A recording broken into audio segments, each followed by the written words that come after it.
right, Jason Rona back here for another vlog episode. We're here in the garage with Thomas Tran. Today we're talking about kind of where we left off with the last few events, and we talked about rolling into the Roar 10 Scale Off-Road Nationals. And Thomas, you guys, you and Paul made the trip up with the van to Ohio. And what's that trip like coming from Florida? We picked up Lee, and he came along for the ride up to Ohio. And yeah, it's a long journey, but still having, just guys goofing around, joking, it becomes just a classic road trip. But we made it, and the event, we got there. Man, do you remember when we looked at the track and we were like, oh boy. Yeah. And then magically after they started, open practice, everything came together and the track worked out awesome. So yeah, I think everybody was a little concerned at first because the way they saw the surface, it didn't look like a traditional prep on the track. And guys were really concerned at first and asking Paul for pin tires and all kinds of crazy things. And I think, the guy, Kurt, that worked on the track, I'm sure he was laughing at everybody saying, hey, I know what I'm doing here. And I got this thing built. And it was like half a day in, it was the track was ready to go. Yeah, if you guys don't know, Kurt does the track at OCRC. That race has been in 90 years now. Yeah, it's the longest race I think we have in the whole race series. So he knows what he's doing. He has very Kurt style tracks, very flowy, very connected, and just curvy. And it's a lot of fun. They're very challenging. Whereas kind of we have like track builders like Kevin Jellick. They have their own track styles, and I think Kurt definitely does have his. So yeah, and he stayed there all week and all weekend. Raced.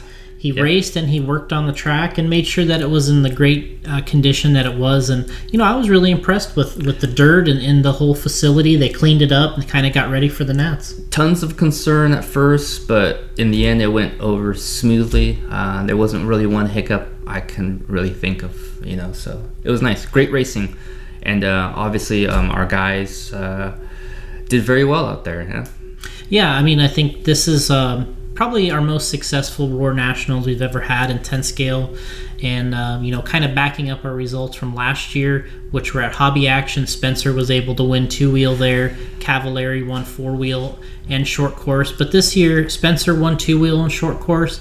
Mayfield came alive, won the 4-wheel drive class, and it was just a kind of a real special moment to be there with the guys as they were kind of at their best. Spencer TQ in 3 of the 4 rounds, and then Mayfield coming alive the second day, right? Just every run looked like he was very confident in his car, drove very well, didn't have hit or miss runs. He was looking very, very good. Yeah, and this kind of a rare situation for us is we were able to, since we were driving, we were able to take everybody's kind of championship cars back with us. Yeah. And we got them lined up because it's not so often that you have all these winning cars in the same place at the same time other than the track. Yeah. And so it was great to have them here. You did some inside looks on these different vehicles already. And, it's funny because we posted Spencer's 2-wheel, which we figured would be the most popular one. We get the first comment, hey, where's his short course? Like, all right, well, here it is. I think, like you mentioned earlier, he made a lot of changes beginning this year.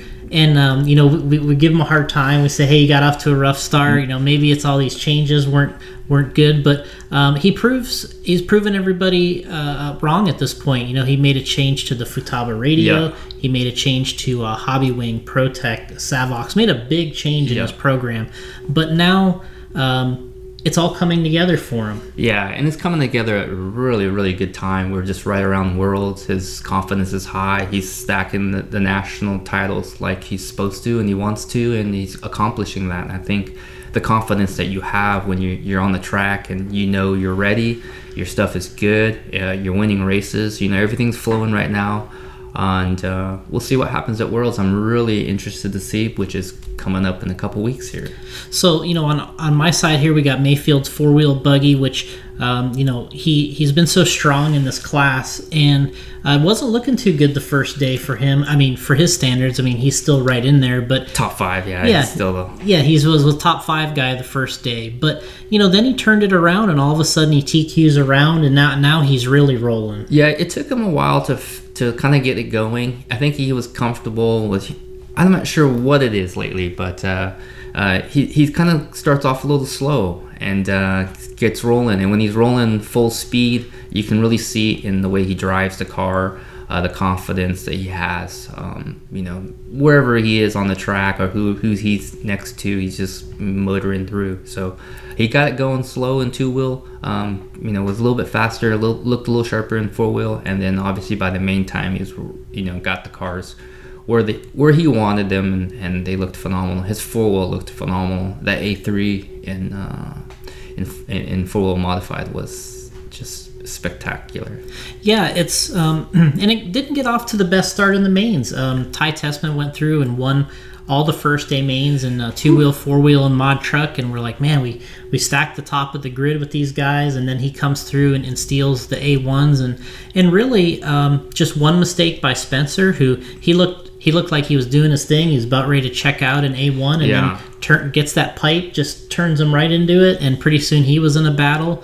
And Mayfield actually led start to almost finish in that first main. He made a mistake with about a lap and a half to go, and then you don't really have any time to get it back. But he made this one mistake, and he took all the pressure the whole first main, and probably the shakiest one was that A1, and then he made one mistake, and everybody was pretty surprised that one didn't go his way, but then these guys came right back in A2s, and then they were at their best. Yeah, I mean, I guess once you get your butt kicked, you wake up and realize you're at a race, and if you don't do something, you're gonna get, it's gonna be a repeat of what just happened. So they woke up and they came ready to battle, and they battled. I mean, Ty obviously was ready for main day. He was. He had his program figured out, and he kind of snuck in under the radar there on A1. We were thinking maybe like a Mayfield Spencer battle or this or that, but then Ty comes through and he like cleans up in A1, and it became very close to being a weekend that could have just been turned upside down had Ty just won A2s and just won all the classes again, which he's capable of doing, and it's that's what makes it so beautiful is these guys are always pushing each other. Just fall asleep for a moment, and the next thing you're losing. You're in second or third, and I mean, by our standards, second or third to be awesome at the nationals, but for these guys, it's win all or nothing. So. Yeah, I mean, they're going in for the wins and the wins only. Anything other than that is usually a little bit of a disappointment. It's nice to have that high of a standard for these guys. It's winning or it's going home disappointed, but that's the name of the game in racing. So we're really happy to see those guys. They turned it on. A2, A3, they were at their best. No mistakes. Pretty much no bobbles, and they were the ones at that point that forced the others into a mistake. Yeah, it kind of reminds me of like a game of horse. Like when you play horse, usually the rules are that the last person, you have to prove it, right? So in A3, it's like, to me, it was like, hey, prove to me that prove to the world that you're the national champion, and you have to deliver, and they proved it, and by delivering a flawless run, it was. Yeah, spectacular to watch. Something that we were able to kind of debut over the weekend, as we alluded to in one of the other videos, we had a new front tire, the Ellipse front tire for two-wheel and four-wheel. You don't see it as much on the cars because this was a condition where you run slick tires. Yeah, it was kind of an interesting scenario where we have the new tire, and everybody's been waiting for it. And then we have to grind it down to slicks. Yeah. So we don't really know. Like we didn't at that time. We didn't really know. How they perform paired with the rear tire. Yeah. So now we do, since we had the Surf City Classic, which we'll talk about in a minute. Yeah, and the other thing we were able to debut and show in racing was the silver compound. We brought several different compounds with us because we'd never actually been at this location before. So that was another reason why we kind of had to drive there, is we had to make sure we had the appropriate amount of product. And the Mayfield ran out on the silvers in his two-wheel on the silver compound. And he was like, I think this is the compound for the track. And he really kind of turned the tide for us there. And everybody started kind of going along with that with that idea? Yeah, one of the benefits to driving there, you have all the resources, but it's also a downfall is that you have so many resources that, hey, we didn't try this, or what if we tried that, and you never really know if you're on the right tire, and with Maple trying and backing up, and then having the rest of the team kind of back up that info, and also be agree with the fact that the silver was probably the best option there, and everybody went on board, and it was easy. Yeah, and I thought they worked really well, and it was very consistent. Morning to afternoon to evening runs, the guys were very quick each round, and that's something that I kind of look for is sometimes when you have to change during the race day, it makes it a little uneasy on the driver because you're wondering if you're going to do the right thing. It's nice if you can pick one thing, run it the whole event, and I think that really raises the confidence of the driver. Yeah, and the track conditions too stayed the same. Morning was kind of a little green, then it builds up traction fast, and then by the end of the day it seemed to be right around where it was previously in the days before it. So it was nice to have that. And we won't want to blow off Spencer's short course race here. Great race. The turnout wasn't super strong, but the driving between the top three guys was really strong in that class. I thought Spencer was going to get his butt kicked in short course, to be honest. I thought he was going to get I thought it was going to be a Dakota weekend just by the seating. Through seating, Dakota basically outseated all the truck classes, and he was showing a lot of speed, and I didn't think Spencer or Alex would be able to step up and match that pace, and in the end it was almost a battle between those two, so it was very awesome to see our guys really battle it out and come back and put in the work and figure out the tires and get this thing up to speed so that Spencer and Alex had a chance to compete for a national title in the class. Yeah, and then Spencer rose to the challenge, and even Alex, they were just battling in those mains. Yeah, it was fun. Three trucks in a line, and they were doing some serious battle there. Yeah, and it was a lot of fun. And the short course, you can knock it all you want.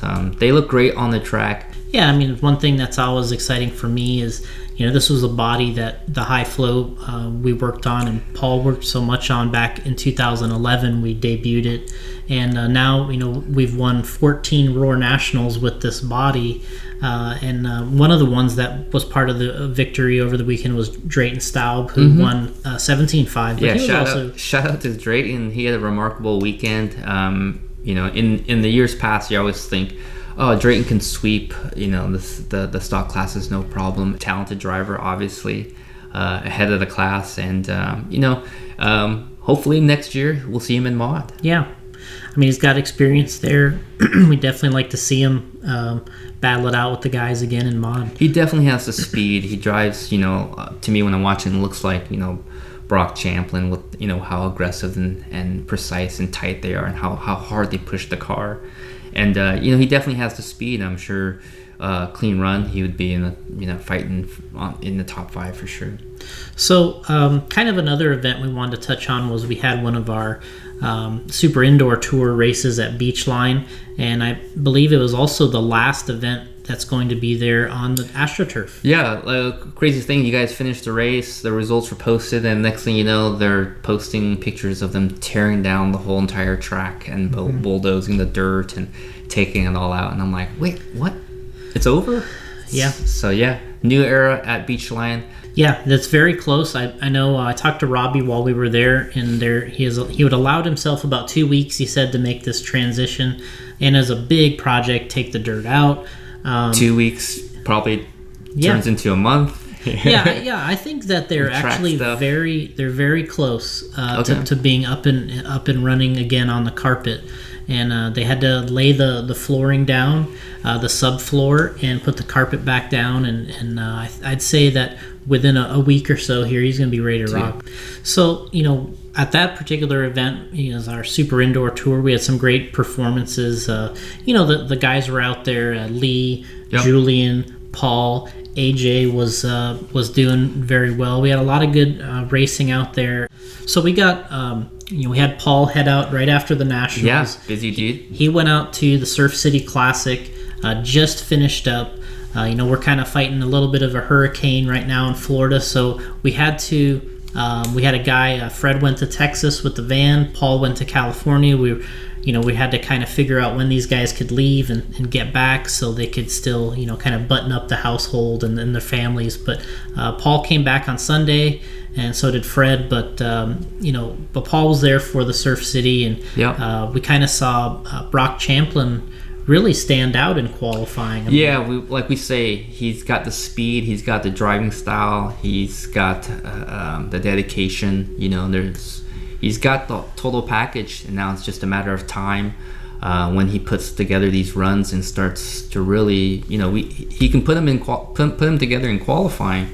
He just has to do it in the mains and just straight up beat these guys. Capable of doing it. It might take some time, but he has the speed, which is great to see. Yeah, I mean, he TQ'd all three of his classes that he raced. Yeah. And what's funny is he's becoming this mod truck guy. He's at the Nationals. He had so much speed there. He could have TQ'd 2 rounds, maybe even a third.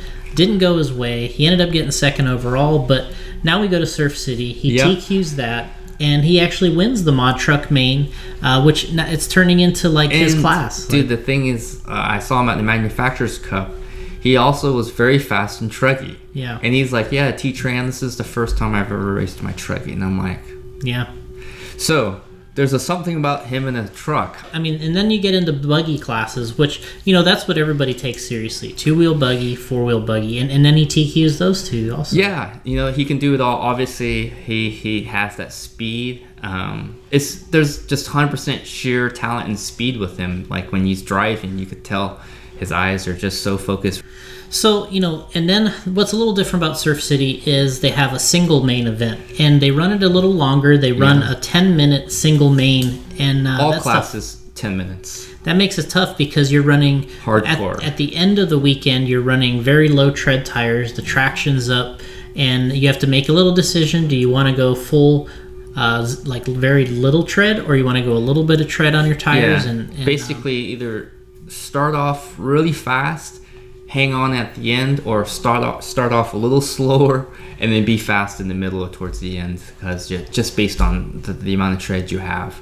Like I saw in Brock's truck, I watched the race and he was gapping out the entire field probably about 6-7 seconds, comfortable gap.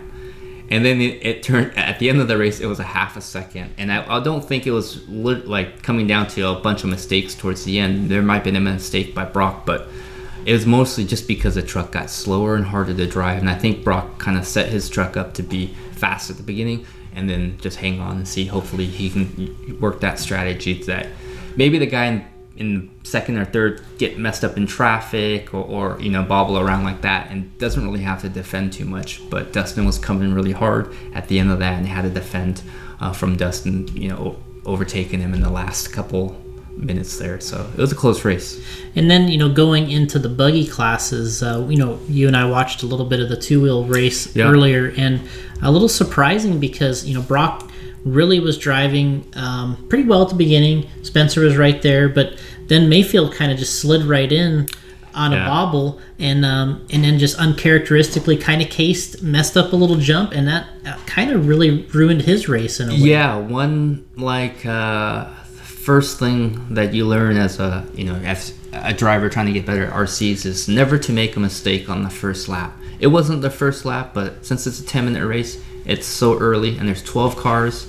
Having a early mistake could be detrimental to your race, where you hover around 5th basically the whole time, because you might move up a couple spots, you might get in a couple clashes with people. Unfortunately, that's just how racing goes, and you're just hovering around 5th. But if you don't have an early lap mishap, you can kind of come back and bounce back and maybe score a podium spot. Yeah. So that's what we saw in that race, and then we kind of saw a little bit of Spencer's race savvy starting to come into play here. Now he's winning a lot of big races. Now you're kind of getting the the opportunities start to come your way now, because not only are you fast, but now you have some racecraft kind of becoming a factor, and that's now got out front and he managed the race. Yeah, he's 20 years old. He's been around the block. He's been racing a long time. Has experience at the highest level, racing the best guys, and you're starting to see the package really come together in terms of his familiarity with the cars, his setup, his tire program, his electronics, radio included, all that stuff is starting to come together where he's very comfortable and really kind of get into that zone where you feel like you're unbeatable. You go to a track, you have all the confidence in the world, you have all the people behind you, and it's just, let's see what happens. And he puts the car down, he goes fast, and he's winning races, and it's awesome to see. Just kind of a different position from where he was at the beginning of the year and to where he is now. It's a huge leap in terms of that confidence and just the speed and how comfortable he is with his gear. So then you move into four-wheel and almost like the same type of thing. Yeah, same type of act. Mayfield, I think, had an incident at the start, and I don't know what actually happened. I haven't heard from what happened to him in the rest of the race, if he broke or had an issue. But didn't go his way that race, and he's, to me, the best four-wheel driving guy out there right now. Mm-hmm. And I was hoping he would have, and I was expecting to kind of have him repeat that nationals type of result, but obviously it's a lot harder when you have 12 cars and a packed grid. And then like you said, Spencer again kind of used some racing savvy, and there were some guys that made some mistakes, and he just got out front and he said, you know what, I'll take another one, guys. And 2 wins at nationals, now 2 wins at Surf City. He's definitely packing on the wins, and it's great to see all the hard work really starting to pay off for Spencer. So congrats to him. And then in the stock classes, we got Matty G kind of holding it down. Yes, Matty G and Derek Stevenson holding it down in stock classes. Matty G, after the nationals, I had a little talk with him. He came up and was like, man, I kind of struggled this weekend. And I gave him a little pep talk, just asked him what his expectations were. I honestly just think he's putting too much pressure on himself to perform and win. And, I just told him, look, dude, you can put all the pressure on the world. It isn't going to help anything. But, your goal should be just to be ready. And when you attend these events, you just have to just do your best. When I always ask people, what's your goal this weekend? And they're always, I want to make the A main. It's the most common answer, and rightfully so. You make the A main, it's a good marker for you. But in a few ways, you're limiting yourself to being able to expand. Your A main, that's just like the highest you could go. But what if you win? Why cap your potential at just making the A? You could potentially podium. You could get 5th. You could do better than that. So I told him, like, don't cap yourself. Like, just go out there, be ready, put in the effort, and just wherever you are. So hopefully that worked out for him, because he ran really well. And it's a race, on a track that's similar to where he probably races most often, mm-hmm. and he's also aware of how OCRC is and how it changes, and you have to be able to do that. You have to be able to use your advantages to your advantage. If it's a track you're familiar with, you should be backing it up. And say, this is some of my area, my turf, and I'm going to be the guy to be here. And 2 mains, 10 minutes each, and leading out front on TQ. Not easy to do, so congrats to Matty G, and also to Derek, who was battling to win his stock truck title too. So that was awesome to watch. I was just watching the scoring and stuff. I'm just like, yeah, dude, he's stretching a half a lap lead. Yeah, and I think it's interesting because we've talked about at the Nationals that the TLR always has a good truck. The stadium truck always works super well, and you always see Dakota just wheeling that thing. Yeah, and you're like, man, what is going on? This thing looks like it's magic. But the geometry, everybody says the geometry is different. Yeah, and it's a great truck. But you saw, obviously Derek taking advantage of that. Yeah, putting it down there, and it's good to see him take a win. He made the A mains in the other classes. Took the win in truck. It's always nice to have a big class, a big race win in a popular class. Stock truck's always fun. It's a good battle when you have another competitive driver in the stock class, and I think he took two rounds of TQ, and then. I think Antonio took the other two, and so it was a close race between those guys, or I think it was actually Matthew Willoughby, and then it was a close race in qualifying. I knew it would be close in the main, and Derek had a little bit extra. So kind of coming up here, we have an event we're going to attend this week is the Turf Nationals in Connecticut. Yes, and the entries are open for that, of course.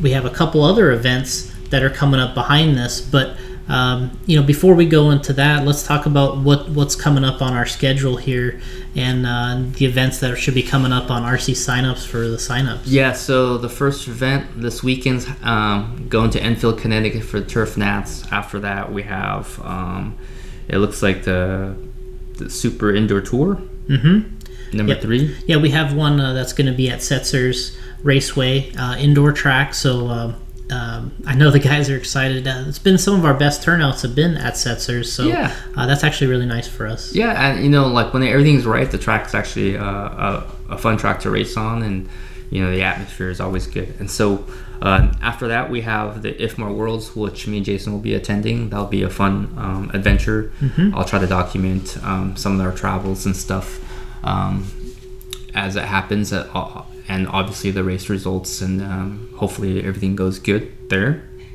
After that, we have the Fall Indoor Nationals. And that's the one I was saying that the entries are going to open for that for RC Clubhouse today, I believe, at 5 o'clock. Okay. So the entries are going to open up soon on that one, and we expect that, based on the buzz, I feel like that's going to be our biggest race of the year on our series, and I've just had so many people come up to me at the Nationals, talk to me about it. I've had messages. Yeah. And it just feels like that one has the buzz right now, and look for those signups on that one to open. After that, we've got the JConcepts Unchained event on October 5th. Yeah.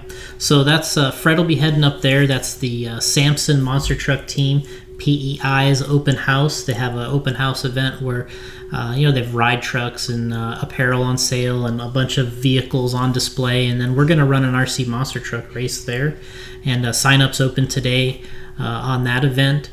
So check us out on Facebook, check us out on YouTube like you are right now. Subscribe if you like the videos we're putting out. Ring the bell. That's what everybody says these days. And check us out. All these different events. We're going to be on the road. We're going to be supporting the product.